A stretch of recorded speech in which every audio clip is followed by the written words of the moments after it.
তোমাকে চিঠি লিখব বলে তন্ন তন্ন করে নীলক্ষেত নিউ মার্কেট ঘুরে 188 রঙের পাতার একটা রাইটিং প্যাড কিনেছিলাম।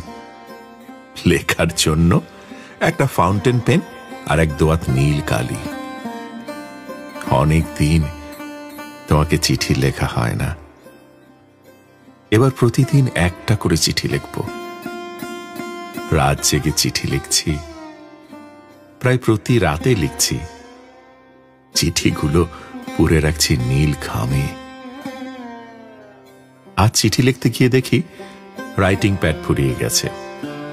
100টা চিঠি নীল খামে বন্দি হয়ে পড়ে আছে আমার ড্রয়ারে, একটাও পোস্ট করা হয়নি।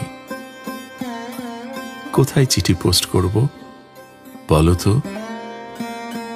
হলুদ আর নীল ডাক বাক্সগুলো আর নেই। আমি ভুলে গিয়েছিলাম আকাশের কোনো ঠিকানা নেই, সাগরের কোনো সীমানা নেই, পাহাড়ের কোনো পোস্টাল অ্যাড্রেস নেই।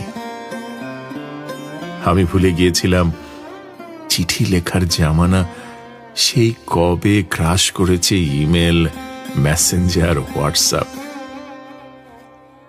আর ভুলে গিয়েছিলাম যাকে চিঠি লিখব সেই তুমিও আর আমার নেই।